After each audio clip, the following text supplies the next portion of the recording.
Hello friends, मैं हूं doctor अर्चना Kanwar Sisodia, Krishna IVF south Bhopal Ahmedabad से। तो आज हम बात करने वाले हैं इस टॉपिक के बारे में कि बैक टू बैक हमें 2 आईवीएफ साइकिल करानी चाहिए या अगर आपकी एक साइकिल फेल हो जाती है तो दूसरी साइकिल के बीच में कितना गैप होना चाहिए। हम सभी जानते हैं कि आईवीएफ की जो सक्सेस रेट होती है वो 100% तो होती नहीं है। इसीलिए अगर 10 कपल एक साथ आईवीएफ साइकिल शुरू करते हैं तो उसमें से ज्यादा 5 या 6 कपल्स को ही सक्सेसफुल रिजल्ट मिल पाता है। बाकी जो कपल्स होते हैं उन्हें फेलियर का सामना करना पड़ता है। अब जब आपका आईवीएफ का रिजल्ट अगर नेगेटिव आता है तो सबसे पहला क्वेश्चन जो दिमाग में आता है, क्या हमें वापस ट्राई करना चाहिए? तो जी हाँ, हमें वापस ट्राई बिल्कुल करना चाहिए। पर दूसरा क्वेश्चन दिमाग में आता है कि जब वापस ट्राई ही करना है तो क्या रुककर ट्राई करना चाहिए या इमीडिएटली हमें दूसरी बार स्टिमुलेशन चालू करवा देना चाहिए? तो इसके लिए 3 पॉइंट सबसे इम्पोर्टेंट होते हैं। इसमें जो सबसे पहला इम्पोर्टेंट पॉइंट है वो ये है कि आपका जो एम्ब्रियो ट्रांसफर किया गया था वो फ्रेश एम्ब्रियो ट्रांसफर था या फ्रोजन एम्ब्रियो ट्रांसफर था। फ्रोजन एम्ब्रियो ट्रांसफर का मतलब होता है कि आपके गर्भ को बना के सबसे पहले फ्रीज कर दिया जाता है और आपके मासिक के आने का इंतजार किया जाता है। जब आपके मासिक का पहला या दूसरा दिन होता है उस दिन ईस्ट्रोजन और प्रोजेस्टेरोन नाम के हार्मोन्स का रिपोर्ट कराया जाता है और सोनोग्राफी में देखा जाता है कि ये साइकिल के अंदर आपका एम्ब्रियो ट्रांसफर किया जा सकता है या नहीं। तो अगर आपका फ्रोजन एम्ब्रियो ट्रांसफर हुआ है और वो अगर आपका फेल आया है तो आप अगली साइकिल में यानी कि मासिक के पहले या दूसरे दिन से अपना दूसरा ओवेरियन स्टिमुलेशन स्टार्ट करवा सकते हैं।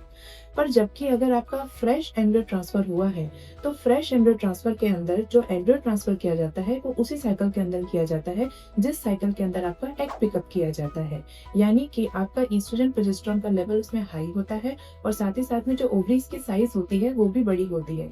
तो अगर आपका फ्रेश एम्ब्रियो ट्रांसफर किया गया था और अगर वो फेल हुआ है तो अगर आप ब्रेक लेकर दूसरी बार स्टिमुलेशन करना चाहते हैं तो वो ज्यादा बेटर ऑप्शन होता है, क्योंकि जब तक दूसरी बार का नंबर आता है स्टिमुलेशन होने का तब तक कि ईस्ट्रोजन और प्रोजेस्टेरोन का लेवल बॉडी में कम हो जाता है और जो ओवरीज बड़ी साइज की हो चुकी थी प्रीवियस स्टिमुलेशन की वजह से वो भी छोटी साइज की हो जाती है। कुछ पेशेंट्स जो बहुत दूर से आईवीएफ कराने के लिए आते हैं उनका ये कंसर्न होता है कि जल्दी से जल्दी उन्हें पॉजिटिव रिजल्ट मिले। तो अगर एक साइकिल में उन्हें पॉजिटिव रिजल्ट नहीं मिल पाता है तो वो ऐसा सोचते हैं कि हम जल्दी से दूसरा स्टिमुलेशन स्टार्ट करके फिर से पॉजिटिव रिजल्ट लाने की कोशिश करें।